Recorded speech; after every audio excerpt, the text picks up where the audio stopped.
대전 생활 폐기물이 청주로 무더기로 들어오고 있었습니다. 청주시는 대응에 나섰습니다.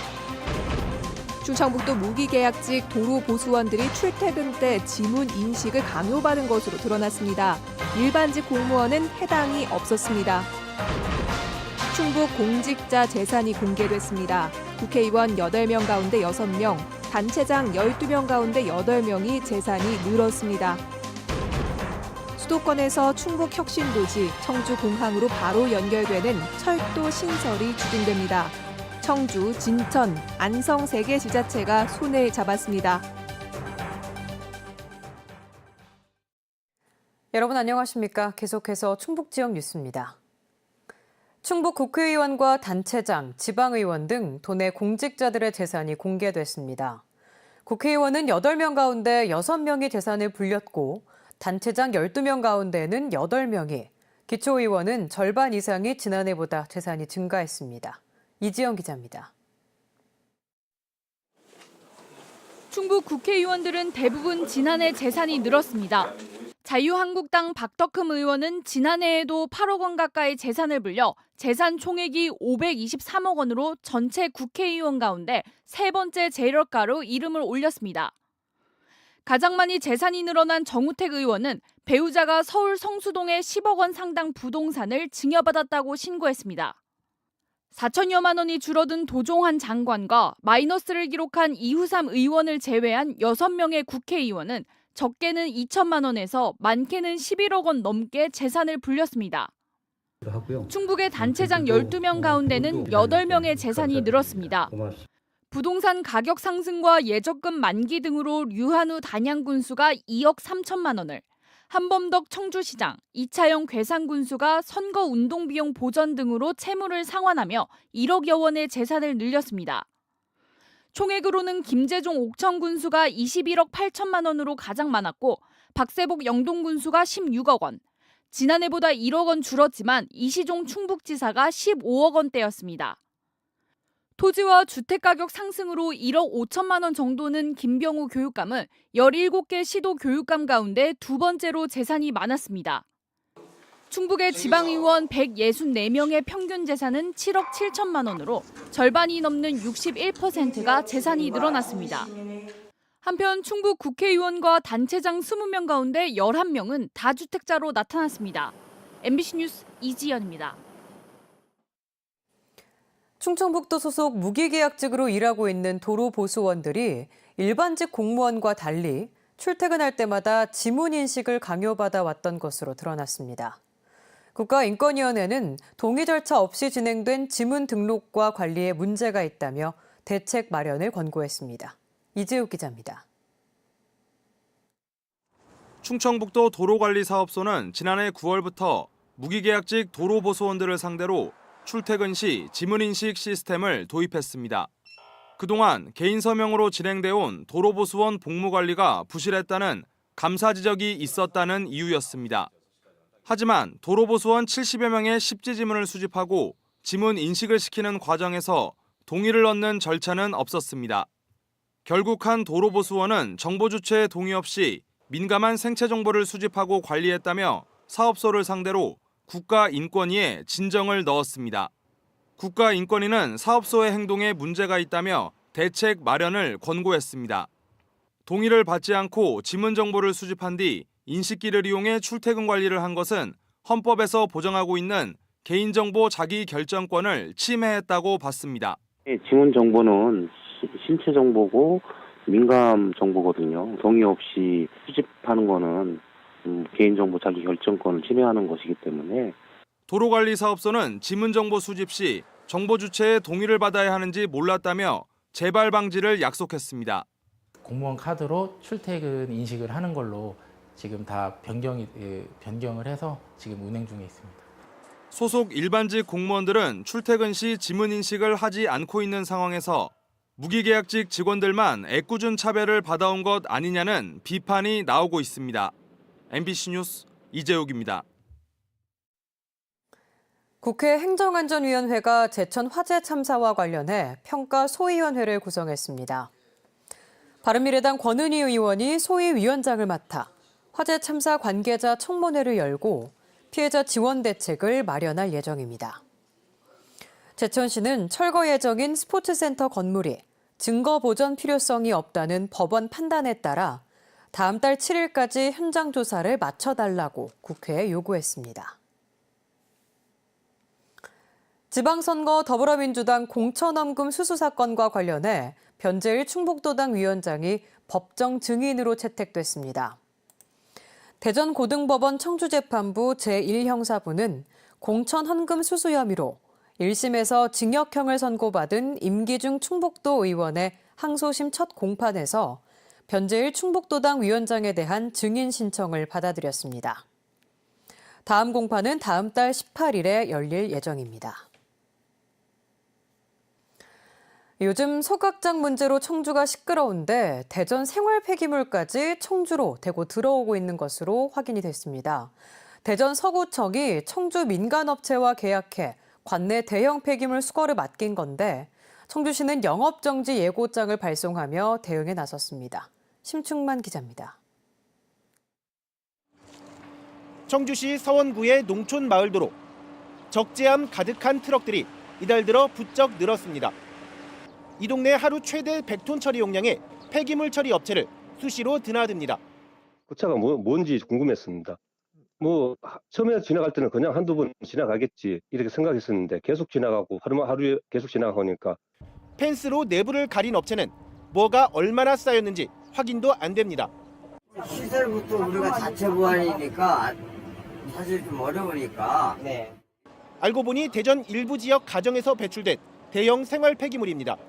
대전 서구청이 이 업체와 계약을 맺고 이달부터 관내 물량을 걷어가라고 한 것입니다.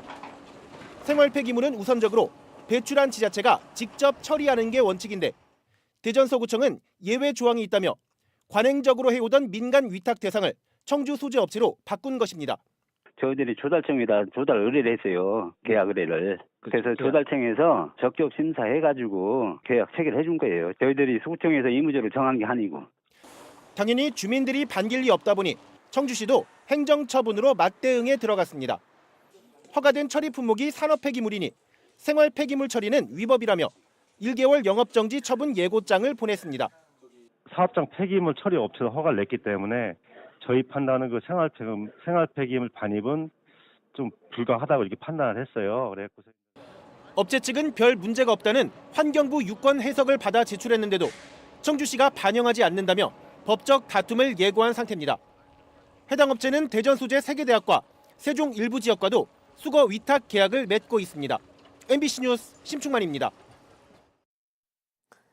청주 오창 후기리 소각장 신설과 관련해 시민단체 자격으로 참여한 위원이 업체로부터 감시단 활동을 맡고 수당을 받은 것으로 드러났습니다. 마을 발전기금 10억 원에 이어 각종 의혹이 계속 불거지고 있습니다. 조미애 기자의 단독 보도입니다. 소각장 신설과 관련해 환경영향평가 항목과 범위를 결정하고 설명회 추가 개최 여부를 조정할 수 있는 막강한 역할을 하는 환경영향평가협의회. 시민단체 자격으로 위촉된 위원이 업체로부터 환경감시 명목으로 넉 달간 수당을 받은 것으로 확인됐습니다. 이미 환경영향평가협의회 1년 전인 2017년경 해당 위원은 후기리에 이전 예정인 매립장을 감시하겠다고 요구했고 업체의 민감한 정보를 외부에 누설하지 않겠다는 조건 아래 환경감시와 이에 따른 활동수당 지급을 협약을 통해 약속받았습니다. 수당은 환경영향평가협의회 심의위원 활동이 끝난 뒤 지난해 11월부터 넉 달간 지급됐습니다. 해당 위원은 별도의 환경감시단 조직을 만들어 20여 명의 주민들이 한 달에 한 번 활동하고 각각 1회 10만 원 이하의 수당을 받았다고 취재진에게 밝혔습니다. 해당 시민단체에 알리지도 않은 데 대해서는 금강유역환경청이 단체 총무인 자신을 지목해 연락해왔고 본인이 경험이 많고 공부도 될 것 같았다며 잘한 일은 아니었다고 덧붙였습니다.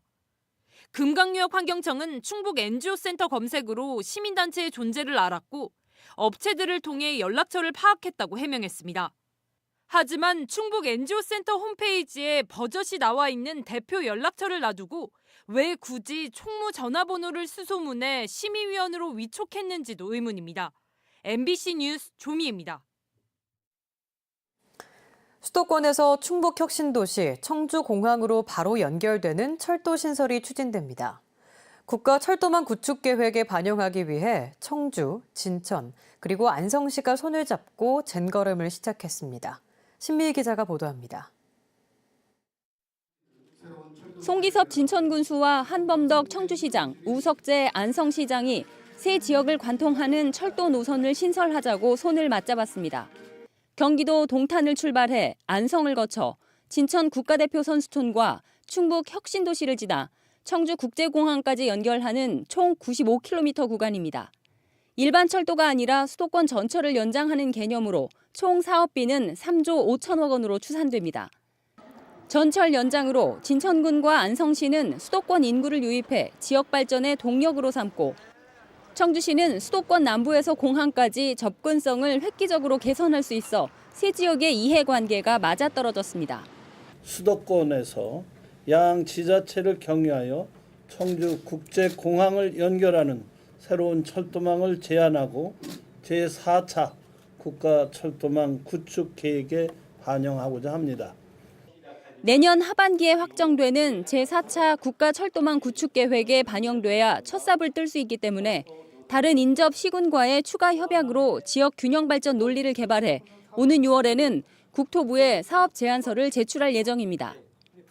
국가균형발전위원회라는 게 대통령 직속기관이 있습니다.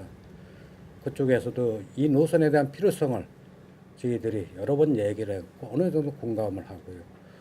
진천군의 제안에 청주시와 안성시가 화답하면서 시작된 또 하나의 철도망 구축 사업. 어떻게 수요를 창출할 것인지 노선의 경제성을 확보하는 작업부터 과제가 산적해 있습니다. MBC 뉴스 신미입니다. MBC 충북 3월 시청자위원회가 충주방송국에서 열렸습니다. 시청자위원들은 미세먼지와 소각장 문제 등을 심층적으로 취재하고 4차 산업혁명과 관련해서도 시 청취자들의 이해도를 높이는 기획보도에 힘써달라고 요청했습니다. 이길섭 MBC 충북 사장은 뉴스데스크 시간 확대와 함께 심층 보도에도 집중하고 있다며 봄 개편으로 더 트로트 등 다양한 프로그램을 선보이겠다고 말했습니다. 국회의원 정책연구비 사용 실태를 추적 보도한 MBC 충북 정재영, 조미애, 허태용 기자가 방송기자연합회와 한국방송학회가 선정한 125회 이달의 방송기자상 지역뉴스 부문을 수상했습니다. 심사위원들은 지역 국회의원들의 실태를 추적해 연구비 국고 반납을 이끌고 국회 개선 약속도 받았다고 평가했습니다. MBC 충북은 이번 연속 보도로 한국기자협회와 충북기자협회 이달의 기자상도 받았습니다. 동반 치매에 걸린 70대 노부부를 소재로 청주 문희와 무심천 등에서 촬영한 영화 로망이 오늘 CGV 청주 율량점에서 충북 시사회를 갖고 다음 달 3일 전국 개봉합니다. 영화 로망은 동반 치매에 걸려 기억이 희미해지는 70대 노부부가 인생의 첫 로망을 찾아 떠난다는 내용의 작품으로 국민 배우 이순재, 정영숙이 노부부로 열연해 화제가 되고 있습니다. 이창근 감독은 고통을 부각하기보다 노부부의 추억과 사라지는 기억에 중점을 뒀다며 인생에서 무엇이 소중한 것인지를 돌아보는 계기가 됐으면 한다고 밝혔습니다. 오늘 오전 8시 반쯤 제천시 왕암동의 한 공사 현장에서 49살 이모 씨가 몰던 4.5톤 화물차에 57살 남성이 치여 병원으로 옮겨졌지만 숨졌습니다. 충북지역 뉴스였습니다. 고맙습니다.